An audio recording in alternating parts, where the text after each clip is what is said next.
Hi, welcome to the Catalog Trial and Ridgetop Field Tour.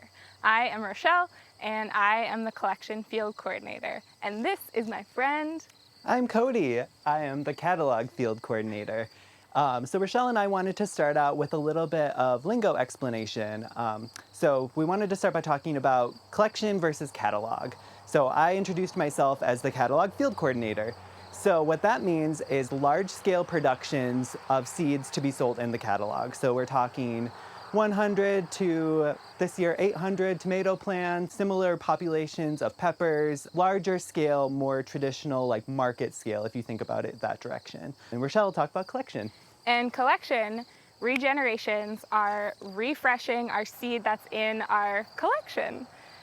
So each year we grow many hundreds of varieties, but in a much smaller scale of each. So compared to Cody's many hundreds of tomato plants, each tomato variety for collection has like 28 plants. So it's a very different scale, and you'll get to see one collection field and one catalog field on this tour. The first stop of our tour today is the Catalog Trial Gardens right behind us. We use this space as a lot check and evaluation of the crops we sell in the catalog. Behind us is somewhere in the 250 different varieties. They're all labeled, and we walk through with our seed inventory manager and our seed house manager along with the field production manager, Cody. And we just make sure that things are coming true to type. With open pollinated varieties, this is an essential step to make sure the seeds that we're getting to all of y'all are gonna come true, they're gonna perform really well, and really are in line with the Seed Savers mission. It's pretty exciting when you come to visit Seed Savers to be able to walk through this field and see the plants that are available in our catalog. You can taste things and see how they look before you decide on which variety of tomatoes you want to buy and grow. Our next stop on the tour is going to be the catalog production field at Pasture Road E, so we're looking forward to taking you there.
Hey, welcome. We are now at Pasture Road E, which is a catalog field. And Cody's going to tell you about the fences here. So for those of you who don't know, Seed Savers Exchange is located in Northeast Iowa, and we have a lot of deer. So one of the first questions we're always asked is, how do we manage deer pressure? For catalog fields, we use a couple of different strategies. The first is a living fence line. So we use runner beans, lima beans, pole beans, and tomatoes to create a visual barrier so the deer can't see all the tasty stuff inside. We also do an electric line, this white ribbon, just to, make sure they're really getting the message, and then a second non-electrified line up top. That's just another visual barrier to help them be a little spooked to try to attempt to jump over these fence lines. And cross your fingers, y'all, but so far for the last 2 or 3 seasons, we haven't had any deer enter the catalog fields. And of course, as soon as I say that, we'll find some in here tomorrow. And now we're gonna go into the field and check out some alpaca tomatoes. So our tomatoes that we grow for catalog, we do use plastic mulch beds, and that is really helpful for disease prevention and keeping the weeds down.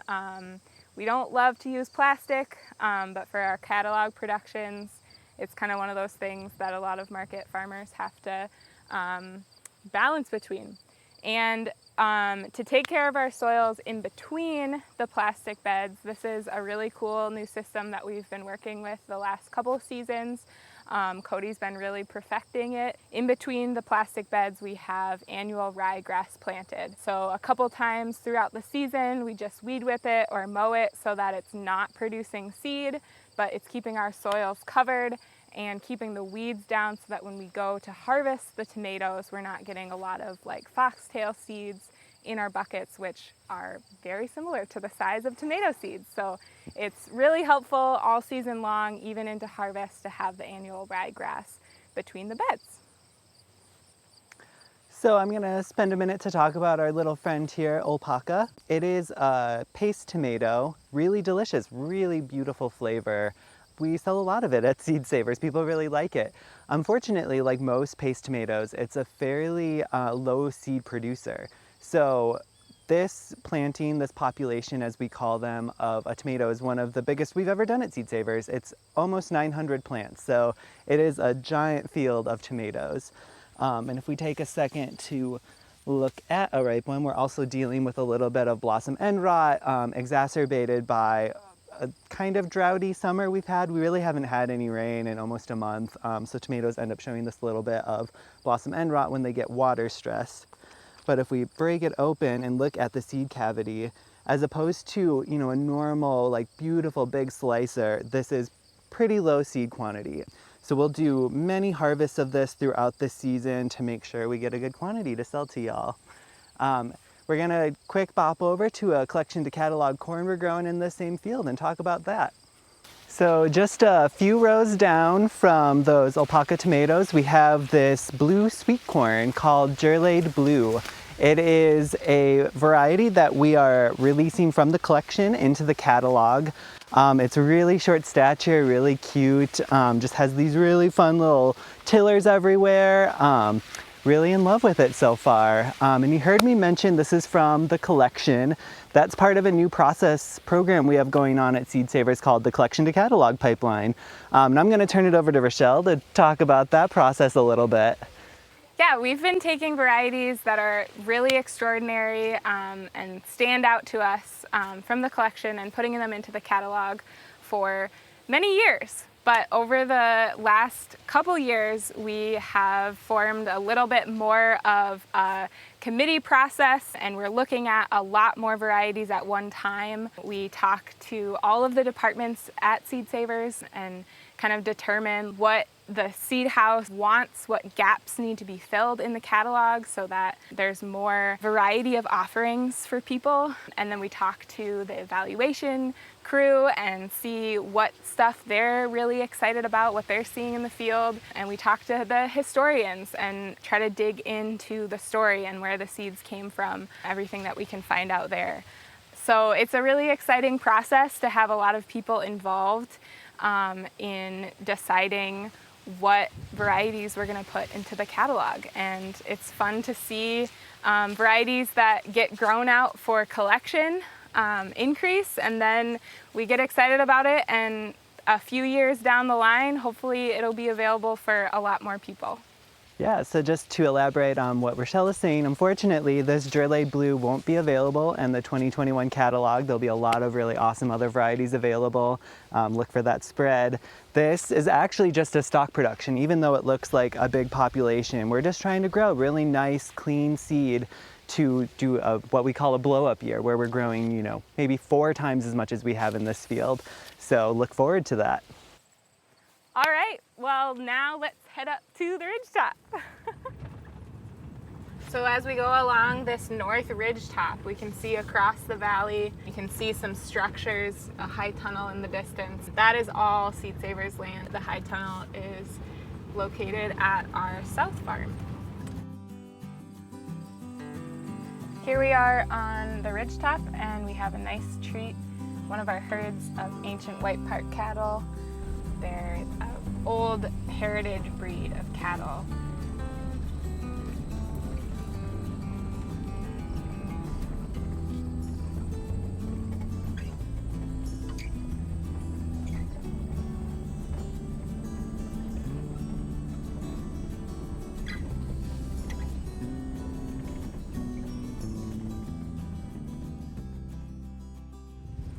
Hey y'all, welcome to Ridge J. This is a collection field, the farthest one down our beautiful Ridgetop here at Seed Savers Exchange. So at this field you can see the dramatic difference in fencing that we use for collection fields versus the catalog field that we were just at. You can see there's not that living barrier, there's not panels with a bean or a tomato growing, and that is because we don't want to use isolation the whole way down for one tomato variety, and I'll talk more about that in just a second. So we also are trying to keep deer out. We have this 3D line up here that's not electrified, but hopefully is like scary enough that nobody wants to try to jump over it. And since we have corn in this field, we also have a raccoon fence on the outside. So there's a lot going on, and just like Cody said with his field, so far we haven't had deer inside this field this year. So let's talk about the layout of collection fields. It's a repeating pattern of sulfur spots with lots of different crops in between each sulfur spot, and Cody's going to tell you what a sulfur spot is. Thanks for that, Rochelle. So when we say sulfur, we mean self-pollinating. So those crops are always the ones that aren't wind-pollinated, like beets or Swiss chard or corn. They're the ones that also are largely not insect-pollinated, although that happens occasionally. They're things like tomatoes and peas and beans, things that self-pollinate and form their seed without sort of outside influence, whether that be wind or insects. Our collection has a ton of tomatoes and a ton of beans in it, and those are both self-pollinating crops. So if we have a long skinny field, we can put a whole bunch of varieties of each of those crops in one field, and we do a 100-foot isolation distance between each tomato and each bean. So to just give you a visual of that, I'm standing right here at our first tomato, and Cody is standing at the second tomato, which is a totally different variety, and it's 100 feet away. All right, everybody, the last thing we want to talk about today is biennial seed production here at Seed Savers Exchange. So Rochelle and I are currently in a year 2 collard. Right next door we have a year 2 onion. And to give you a little bit more information on biennials, I'm going to turn it over to Rochelle. So most of the crops that we know and love are annual crops, which means that they grow and flower and set seed in just 1 year. Biennials grow in their first year just vegetatively, and then they need a period of cold, which is called vernalization.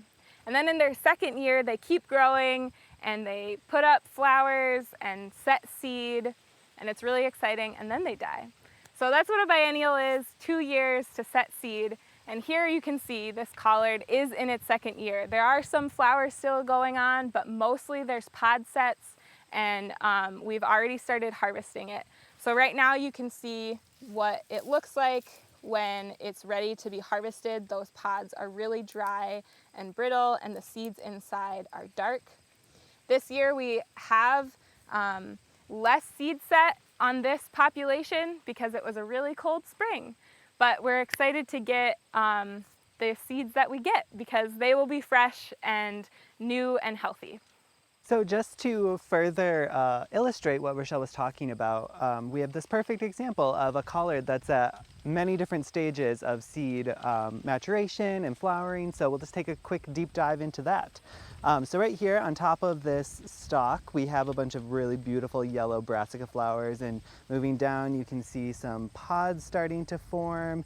And if we move down a little bit more, we see really well-developed green pods. So you can see there's little bumps where the seeds are. We don't want to harvest this yet. It still needs to mature and dry down a whole lot. So moving a little bit farther along, we see a little bit of color change on some of these pods. They're not dry though.